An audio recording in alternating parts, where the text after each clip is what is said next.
Hey folks, what's up? Jorge Nito here. Thanks for coming over and welcome back. Today we're going to talk about the Erdnase color change. This is something that most every card magician knows, and it comes under a lot of fire as far as criticism because of a certain move that you have to do to achieve it. We'll just go ahead and get right into it. And so the Erdnase color change looks something like this. And the thing is, you can make this look really magical by just adding a few little techniques to it.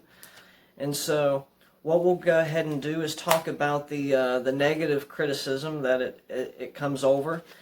And that is, if you don't know what it is, it's basically you're pushing the top card forward, exposing the bottom card under the cover of your hand, and then you're grabbing that card out with your hand. Once you clear, as you can see, once you clear, you often hear a little clicking sound. Then you can push this card, squaring the deck forward, and then you do that. Now, if you do it that way, if you say, okay, if you go ahead and do it that way, no wonder it comes under a lot of criticism. For one, let's see if I can get just a little bit of a better shot on this. If you're pushing the card forward in front of the spectator, they know that something's going on, especially when you do the change, because then you're squaring up, you're pushing the top card back. They've just seen you push it forward, and now all of a sudden the card is changed.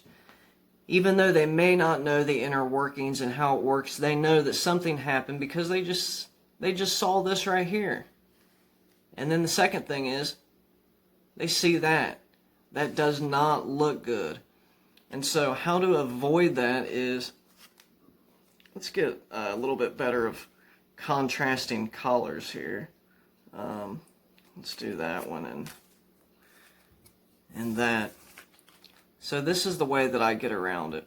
So once you have your double, I actually, instead of pushing it forward, I'll put my whole hand over top of it, and then I'll do the action underneath, which is basically just using your index finger to kind of pull back, then grab it, and as you're taking it, go ahead and square up like that and tilt downward. Okay, let's go over this again. Let's do it like this. So under the cover of your hand, you're using your index to pull back. You're grabbing the card away at the same time tilting down and pushing the card forward to square up. Then I like to come over here with my my other fingers, my middle ring and pinky finger. And what that does here is kind of, once you got the card stripped away, it looks like there's nothing going on.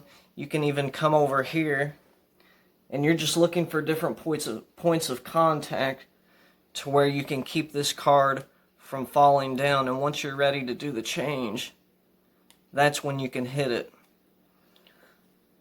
Okay.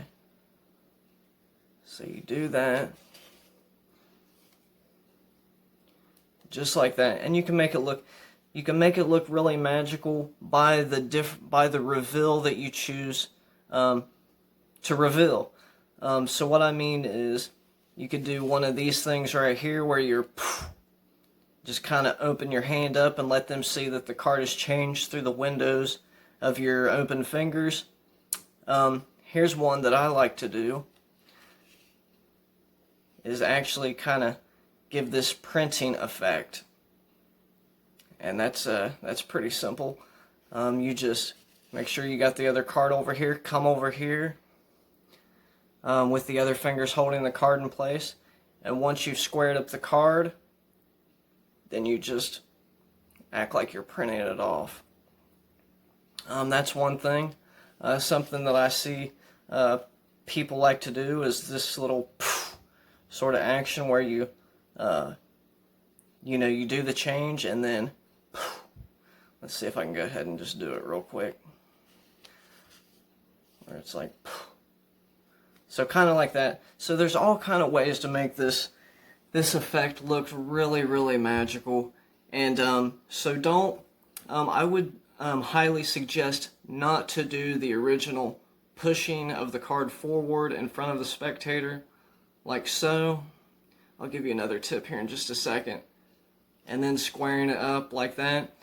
If you're going to do it, I would do it under the cover of your hand, and I would hold the whole deck down. That way when you square it up, they don't know that you're actually squaring it up, because it just looks like, you know, the whole pack right there. And so it's all about angles. And here's another thing that I like to do, is I like to actually go ahead and do the move without actually doing the change. That way they could just kind of, you're conditioning them to think that, you know, there's not actually anything in your hand, and then when you come in to do it, and you do the same action you just did, but this time it's changed, it just seems to have a little bit more of a powerful, it adds a little more oomph to it. It kind of intensifies it, in my experience. So that's a couple tips that I have on the Erdnase color change. It's one that I like to do. And like I said, I would argue against the negative criticism that it does receive.